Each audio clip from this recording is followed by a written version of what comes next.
तो हेलो दोस्तों, स्वागत है आपका आपके अपने यूट्यूब चैनल एसके क्लासेस में। तो दोस्तों, आज हम आपके लिए सेकंड मॉडल पेपर हल कराने जा रहे हैं। दोस्तों, अगर आपको ये वीडियो पसंद आए हो तो वीडियो को लाइक करें और चैनल को सब्सक्राइब करें। तो आइए दोस्तों, वीडियो को स्टार्ट करते हैं। इससे पहले एक मोटिवेशनल शायरी है, मैं इसे बोलने जा रहा हूँ। शायरी कुछ इस प्रकार है। अभी तुम्हारे संघर्ष का समय है, अभी तुम्हारे संघर्ष का समय है, अभी तुम्हें खामोश रहना है। तुम्हारे लिए सब कुछ संभव है, तुम्हारे लिए सब कुछ संभव है, यह तुम्हें सफलता के बाद कहना है, यह तुम्हें सफलता के बाद कहना है। तो दोस्तों, आपका जो पेपर होगा वो 1 घंटा का होगा, जिसमें कुल प्रश्न 50 होंगे। ये पूर्णांक 100 नंबर का होगा। तो आइए दोस्तों, हम अपने मॉडल पेपर की ओर चलते हैं। तो दोस्तों, हमारा मॉडल पेपर में भाग 1 है, जिसमें हम सामान्य ज्ञान पढ़ने वाले हैं। तो इसका पहला प्रश्न है, भारतीय संविधान के मौलिक अधिकार का उल्लेख किस संविधान के किस भाग में है? तो इसका सही आंसर ऑप्शन सी हो जाएगा, भाग 3 में। तो इससे संबंधित कुछ और जानकारी इसे भी देखते हैं। मौलिक अधिकार संयुक्त राज्य अमेरिका के संविधान से लिया गया है, जिनका उल्लेख संविधान के भाग 3 अनुच्छेद 12(35) में है।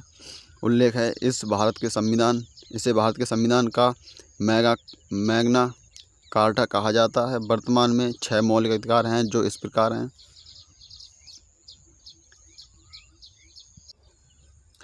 इसमें से पहला है समानता का अधिकार, यह अनुच्छेद 14 से 18 तक है। दूसरा है स्वतंत्रता का अधिकार, यह अनुच्छेद 19 से 22 तक है। तीसरा है शोषण के विरुद्ध अधिकार, यह अनुच्छेद 23 से 24 में है। चौथा है धार्मिक स्वतंत्रता का अधिकार, यह अनुच्छेद 25 से 28 में है। पाँचवा है सांस्कृतिक और शैक्षिक अधिकार, यह अनुच्छेद 29 से 30 में है। छठा है संवैधानिक उपचारों का अधिकार, यह अनुच्छेद 32 में है। तो दोस्तों, हम अगला प्रश्न देखते हैं। तो दोस्तों, हमारा अगला प्रश्न है, असहयोग आंदोलन कब वापस लिया गया था? तो इसका सही आंसर हो जाएगा ऑप्शन ए, फरवरी 1922 में। तो दोस्तों, इससे कुछ महत्वपूर्ण बिंदु हैं, इन्हें भी देखते हैं। महात्मा गांधी जी ने फरवरी 1922 में असहयोग आंदोलन को वापस लेने का फैसला किया। चोरी चौरा कांड गोरखपुर उत्तर प्रदेश में एक शांतिपूर्ण भीड़ विरोध हिंसक हो गया, जिसके कारण 22 पुलिसकर्मी की मौत हो गई। असहयोग आंदोलन 1920 में हुआ था।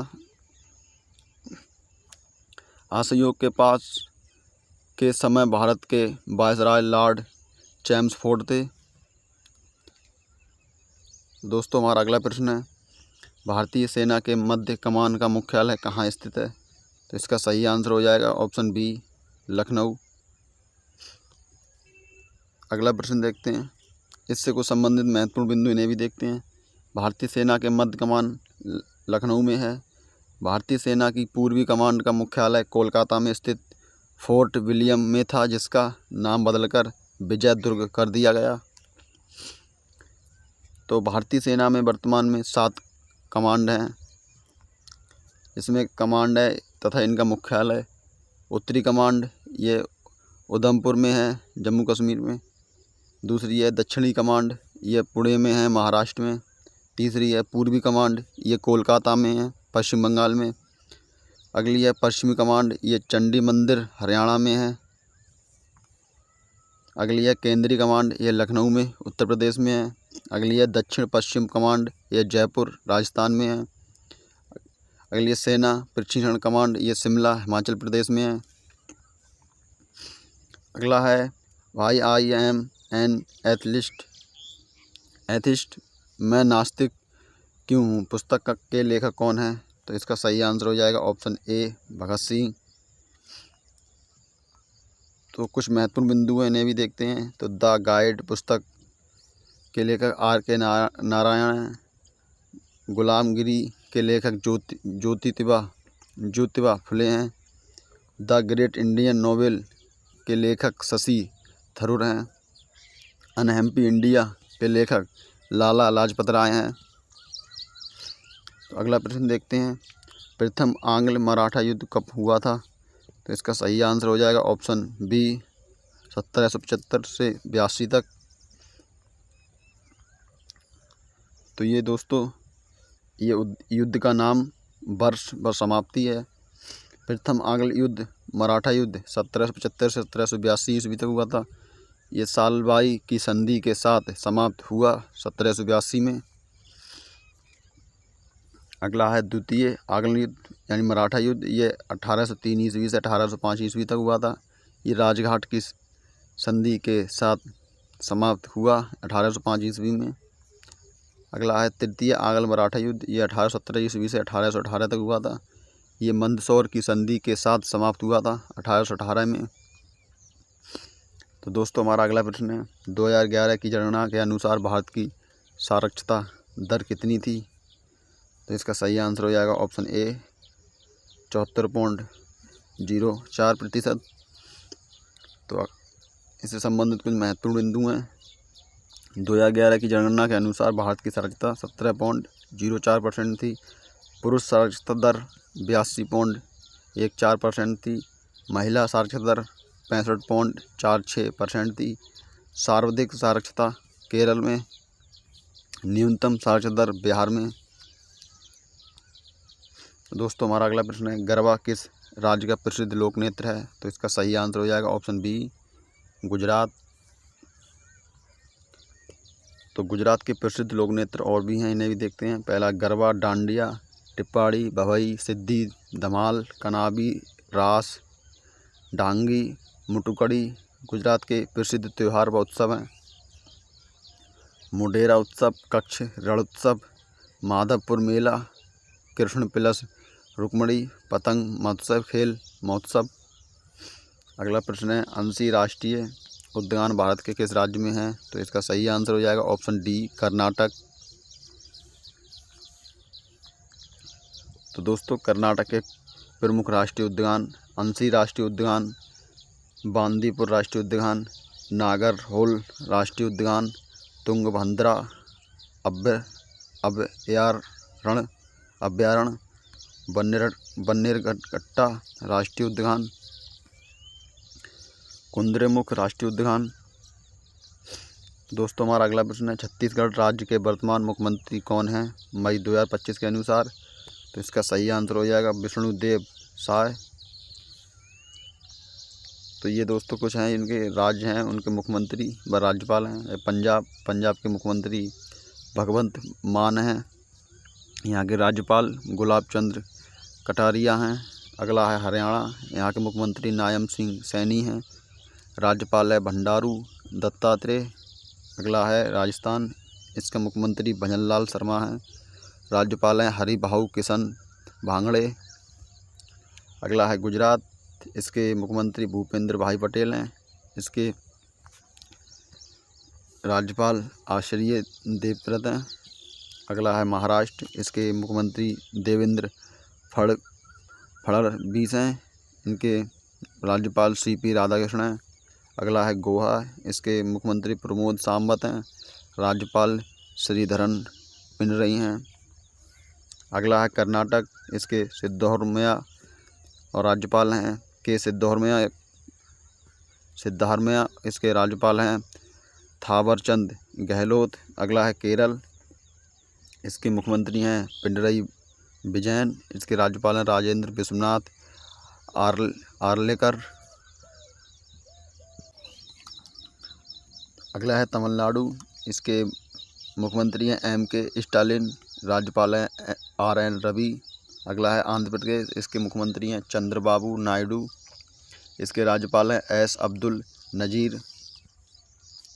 कुछ इम्पोर्टेंट पॉइंट हैं, जैसे सभी राज्यों के मुख्यमंत्री व राज्यपाल एग्ज़ाम से 4-5 दिन पहले ज़रूर पढ़ कर जाना है, क्योंकि यह बदलते रहते हैं। यहाँ से प्रश्न पूछा जाता है एग्ज़ाम में।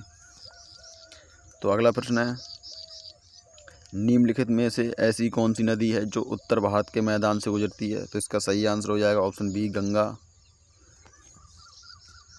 तो इससे कुछ इम्पोर्टेंट पॉइंट देखते हैं। गंगा भारत की सबसे लंबी नदी है। इसकी लंबाई है 2525 किलोमीटर। अगला इसका इम्पोर्टेंट पॉइंट है, गंगा का उद्गम स्थान गंगोत्री हिमनद उत्तराखंड। देवप्रयाग में भागीरथी व अलकनंदा के मिलने से गंगा नदी का निर्माण होता है। अन्य नाम है भागीरथी। गंगा नदी को बांग्लादेश में पद्मा के नाम से भी जाना जाता है। गंगा की सबसे लंबी सहायक नदी यमुना है। तुम्हारा अगला प्रश्न है, निम्न में से 2024 में ग्रैमी अवार्ड किसे मिला है? तो इसका सही आंसर हो जाएगा ऑप्शन डी, उपरोक्त सभी में से, उपरोक्त सभी को। इसके इम्पोर्टेंट पॉइंट हैं, ग्रैमी अवार्ड शुरुआत 1959 में हुई थी। क्षेत्र संगीत के क्षेत्र में मिलता है। प्रथम भारतीय विजेता पंडित रविशंकर सितार थे। प्रथम भारतीय महिला तन्वी शाह। 2024 में 5 भारतीय संगीतकार को ग्रैमी अवार्ड मिला, जो इस प्रकार हैं। तबला वादक जाकिर हुसैन, दूसरे बांसुरी वादक राकेश चौरसिया, तीसरे गायक शंकर महादेवन, तीसरे वायलिन वादक गणेश राजगोपालन, पाँचवें ताल वादक शैलवा गणेश विनायक कराम। तो दोस्तों हमारा अगला प्रश्न है, 1857 के विद्रोह का बरेली में नेतृत्व किसने किया था? तो इसका सही आंसर हो जाएगा ऑप्शन ए, खान बहादुर खान ने। इसके कुछ इम्पोर्टेंट पॉइंट हैं, इन्हें भी देखते हैं। 1857 की क्रांति की शुरुआत 10 मई 1857 को मेरठ में हुई थी। झांसी से नेतृत्व रानी लक्ष्मीबाई ने किया था। दिल्ली से नेतृत्व बहादुर शाह जफर सेकंड ने किया था। लखनऊ से नेतृत्व बेगम हजरत महल ने किया था। कानपुर से नेतृत्व नाना साहब तांत्या टोपे ने किया था। अगला है इलाहाबाद से नेतृत्व लियाकत अली ने किया था। बिहार से नेतृत्व कुंवर सिंह ने। मंडला एमपी प्रांत से नेतृत्व रानी अवंतीबाई ने। तो दोस्तों हमारा अगला प्रश्न है, हॉकी टीम में कितने खिलाड़ी होते हैं? तो इसका सही आंसर हो जाएगा ऑप्शन डी, 11।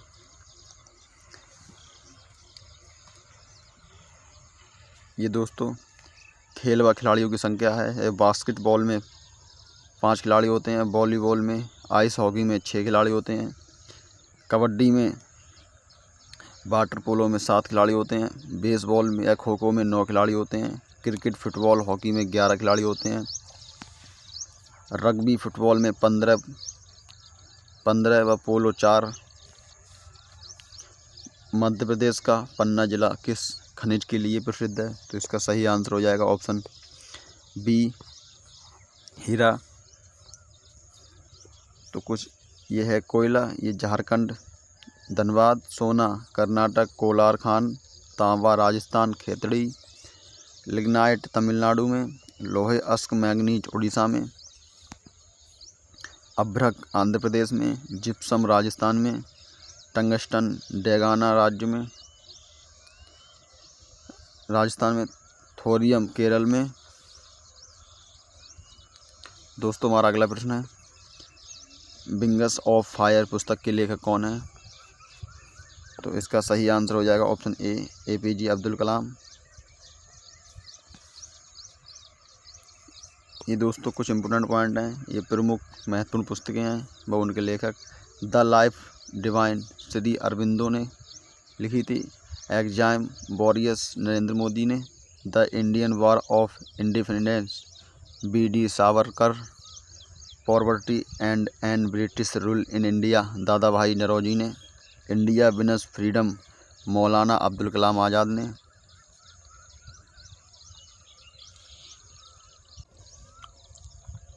तो दोस्तों हमारा अगला प्रश्न है, यदि किसी युक्ति का प्रतिरोध 20 ओम है और उसे 1000 वोल्ट स्रोत से जोड़ा गया है तो धारा का मान क्या होगा? तो इसमें दोस्तों हमें R दिया है, B दिया है, हमें I बूझ रहा है। तो इसका सूत्र तो है I बराबर B/R। तो इसे लगाएंगे तो इसे काटने पर इसका आंसर आ जाएगा 5 एम्पियर। तो इसका सही आंसर ऑप्शन बी हो जाएगा, 5 एम्पियर।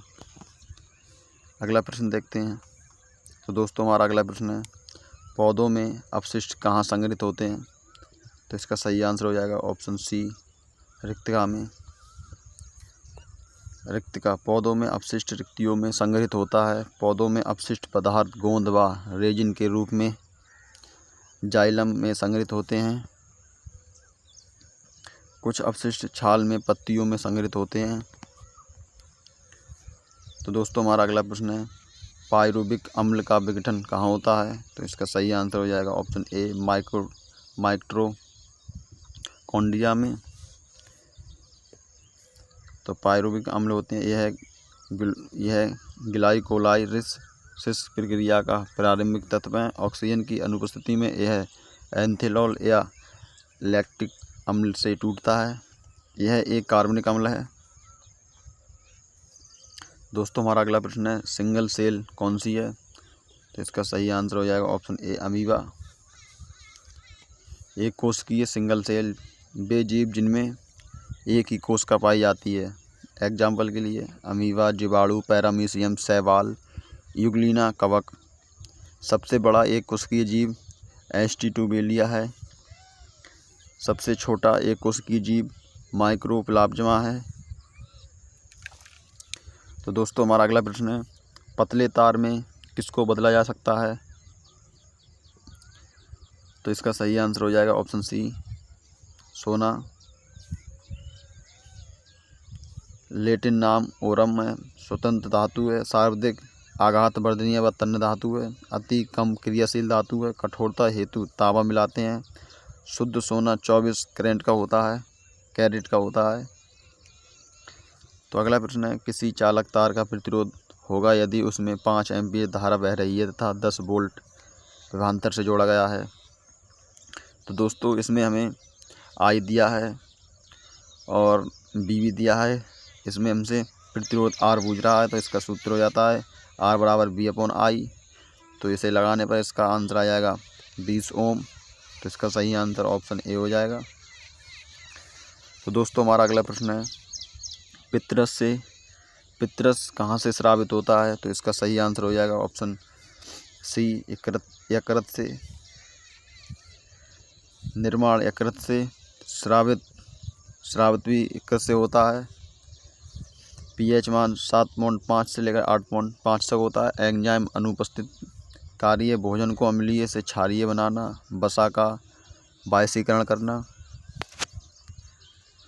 तो दोस्तों हमारा अगला प्रश्न है, न्यूटन का प्रथम नियम है।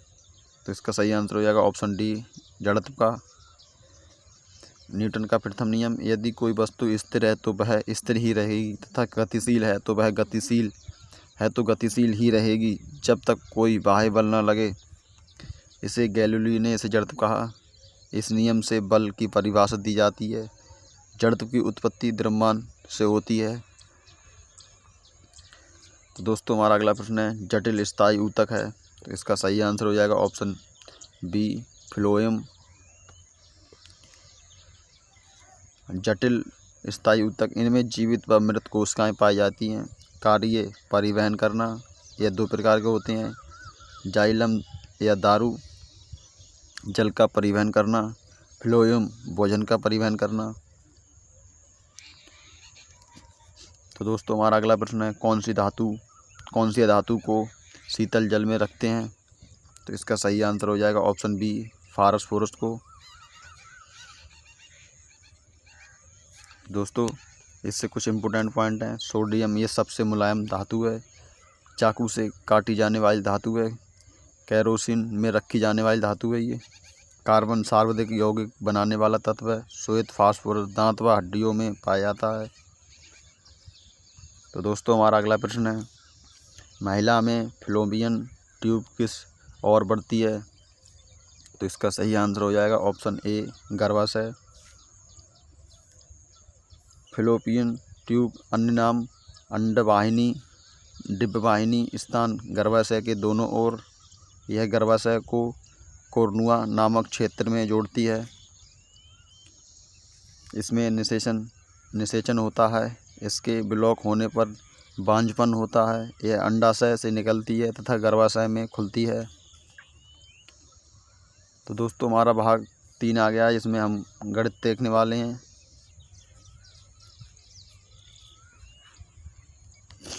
तो हमारा पहला प्रश्न है, 25% का समतुल्य मान होगा। तो इसका सही आंसर हो जाएगा ऑप्शन बी। हमें इसे इस परसेंट हटाने के लिए हमें 100 से भाग करानी होगी। तो इसका ये काटने के बाद 1/4 इसका सही आंसर हो जाएगा। तो अगला प्रश्न है 34 + 15 गुणा 1/7 का मान क्या होगा। तो दोस्तों इसे हल करने पर इसका आंसर 7 आ जाएगा। इससे ये कटने पर ही 7 आएगा। तो दोस्तों हमारा अगला प्रश्न है किसी संख्या का 1/4 यदि 6 है तो वह संख्या क्या होगी। तो दोस्तों हमने माना संख्या x, तो x का 1/4 बराबर 6, तो x बराबर 24 आ जाएगा। तो दोस्तों हमारा अगला प्रश्न है 160 हरी व सफ़ेद गेंद हैं, इनमें से 40% सफ़ेद गेंद तथा शेष हरी गेंद हैं, तो हरी गेंदों की संख्या बताइए। तो दोस्तों हमने माना हरी प्लस सफ़ेद गेंद 160 हैं, ये दिया है। सफ़ेद 40% व हरी 60% हो जाएंगी। तो 160 का 60% 96 आ जाएगा। तो इसका आंसर ऑप्शन बी हो जाएगा, 96। अगला प्रश्न है 100:50 को सरलतम रूप में व्यक्त करो। तो दोस्तों इसका सही आंसर आ जाएगा ऑप्शन बी, 2.1। इसे काटने पर ये 50 दूनी 100 अनुपात 50 एकम 50। तो दोस्तों अगला प्रश्न है हमारा 1, 2, 3, 4, 5 का औसत क्या होगा। तो दोस्तों आपको पता ही होगा औसत बराबर होता है योग बटे उनकी संख्या। तो इसमें योग करेंगे तो ये 15 आ जाएगा, इनकी संख्या 5 है, तो ये काटने पर इसका आंसर 3 आ जाएगा। अगला प्रश्न है प्रथम 5 सम संख्या का औसत क्या होगा।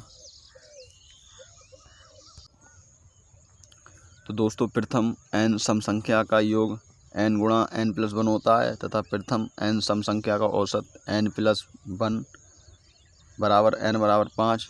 तो यहाँ से 5 + 1 बराबर 6, तो इसका सही आंसर 6 हो जाएगा।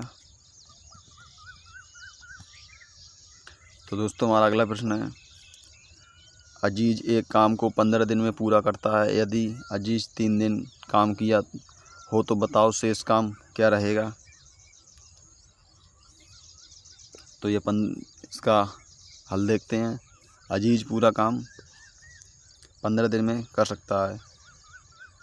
अजीज का 1 दिन का काम बराबर 1/15, 3 दिन का काम 3/15, तो ये 1/5 आ जाएगा। अजीज का शेष काम 1 - 1/5 बराबर 4/5, इसका आंसर आ जाएगा। तो दोस्तों अगला प्रश्न देखते हैं 1350 रुपये मूलधन पर साधारण ब्याज 650 रुपये है, यदि समावधि 10 वर्ष है, बताओ वार्षिक ब्याज दर है। दोस्तों इसका हल देखते हैं। तो दोस्तों हमारे लिए ब्याज 650 रुपये दिया है, समय 10 वर्ष दिया है और मूलधन 1350 रुपये दिया है, तो हमसे दर पूछ रहा है। तो इसका सूत्र हो जाएगा ब्याज गुणा 100 × मूलधन गुणा समय। तो इसे हल करने पर हमारा आंसर 4 सही 22/7 आ जाएगा। तो अगला प्रश्न देखते हैं। तो दोस्तों हमारा अगला प्रश्न है 2 अंकों की सबसे बड़ी संख्या किन संख्या से भाज्य है। तो 2 अंकों की सबसे बड़ी संख्या 99 है, जो कि 11/9 से विभाज्य है, तो इसका सही आंसर ऑप्शन ए हो जाएगा। दोस्तों हमारा अगला प्रश्न है 0.25, 2.08 और 8.1 का महत्तम सामवर्तक है। तो इसे दशमलव को भिन्न में बदलने पर ये हो जाएगा 25/100, 208/100, 810/100। तो भिन्नों का मासप्पा करने पर भिन्नों का मासा निकालने के लिए ये 25, 208, 810 का मासप्पा, 100 व 100 का लासप्पा, तो बराबर इसे काटने पर इसका आंसर आ जाएगा 0.01। तो दोस्तों हमारा अगला प्रश्न है मोहन 832 रुपये में एक टेबल बेच रहा है, यदि उसका लाभ 18% है तो मेज का क्रय मूल्य क्या होगा। तो दोस्तों इसका सही आंसर हो जाएगा ऑप्शन डी, 2400 रुपये। तो इसका हल देखते हैं। तो इसका हल है विक्रय मूल्य बराबर 2832 रुपये, लाभ प्रतिशत 18%। तो क्रय मूल्य निकालने के लिए इसमें सूत्र लगेगा विक्रय मूल्य गुणा 100/100 प्लस या माइनस लाभ प्रतिशत या हानि प्रतिशत। तो इसमें रखने पर यह 2832 गुणा 100/118, तो इसे हल करने पर 2400 रुपये आ जाएगा। तो दोस्तों हमारा अगला प्रश्न है 35 मीटर प्रति सेकंड को किलोमीटर घंटा में बदलिए। तो दोस्तों इसे बदलने के लिए हमें इसमें 18/5 से गुणा करेंगे तो इसका आंसर आ जाएगा 126 किलोमीटर प्रति घंटा। दोस्तों अगला प्रश्न देखते हैं। तो हमारा अगला प्रश्न है वृत्त का अर्ध व्यास 14 मीटर है, परिधि क्या होगी। तो दोस्तों इसमें वृत्त की परिधि होती है 2πr। तो इसमें r बराबर दिया है 14, तो इसमें 2 गुणा 22/7 गुणा 14, तो इसका आंसर आ जाएगा 88। तो दोस्तों अगला प्रश्न देखते हैं। तो हमारा अगला प्रश्न ट्रिग्नोमेट्री से है, जैसे sec square 45 minus tan square 45 का मान क्या होगा। तो इसका सही आंसर ऑप्शन बी है। तो इसका हल देखते हैं। तो इसमें सूत्र होता है sec square theta minus tan square theta बराबर 1, अतः sec square 45 minus tan square 45 बराबर 1। तो sec square theta minus cos square theta बराबर 1 होता है। तो cosec square theta minus cot square theta बराबर 1, तो इसका आंसर 1 हो जाएगा। तो दोस्तों हमारा भाग 4 है जो कि है तर्क शक्ति। आइए इसे भी देखते हैं। तो IGMKRP, तो अगला शब्द क्या होगा। तो इसका सही आंसर है ऑप्शन सी XB। तो दोस्तों इसमें जो इसके पहले अक्षर एक दूसरे से संबंधित हैं, जैसे इसमें पहले से दूसरे में पहले तथा तीसरे में पहले में +4 +5 +6 हैं, तो अगले में +7 रहा होगा। तो इस प्रकार ये X आ जाएगा। अगला दूसरे संबंधित है, तो इसमें पहले 4+ फिर 5+ फिर 6+ है, तो अगले में 7+ होने पर ये B आ जाएगा। तो इसका आंसर आ जाएगा XB। तो दोस्तों अगला प्रश्न देखते हैं।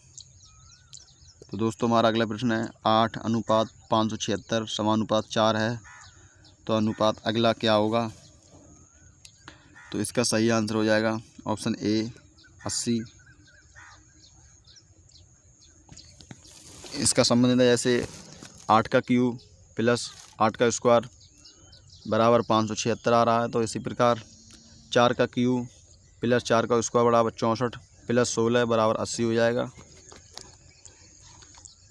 तो दोस्तों हमारा अगला प्रश्न है सचिन तेंदुलकर अनुपात क्रिकेट, तो समानुपात रोजर फेडरर अनुपात कॉमा, इसका क्या आंसर होगा। तो इसका सही आंसर हो जाएगा ऑप्शन ए लॉन टेनिस। इसका हल देखते हैं। जिस प्रकार सचिन तेंदुलकर का संबंध क्रिकेट खेल से है, उसी प्रकार रोजर फेडरर का संबंध लॉन टेनिस के खेल से है।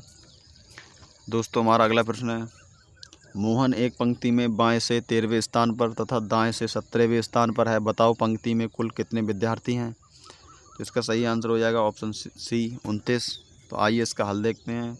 तो बायां 13वां दाएं से 17वां, कुल विद्यार्थी बाईं स्थिति प्लस दाईं स्थिति -1, तो 13 + 17 -1, तो 30 - 1 बराबर 29। दोस्तों हमारा अगला प्रश्न है निम्नलिखित श्रृंखला में ऐसी कितने सात हैं जिनके ठीक पहले एक सम संख्या तथा ठीक बाद में एक विषम संख्या है। तो इसका सही आंसर हो जाएगा ऑप्शन सी 3। एक पहला तो यहाँ से यहाँ तक है, और दूसरा दोस्तों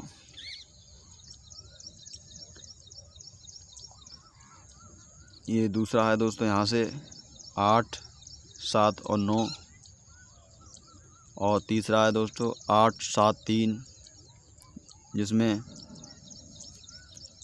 बीच में 7 है तथा पहले बाद में एक विषम है तथा पहले एक सम संख्या है। तो इस प्रकार दोस्तों ये हमारा सेकंड मॉडल पेपर कंप्लीट होता है। अगर दोस्तों आपको वीडियो पसंद आ रही हो तो वीडियो को लाइक करें और चैनल को सब्सक्राइब करें। मिलते हैं दोस्तों अगली वीडियो में, तब के लिए जय हिंद।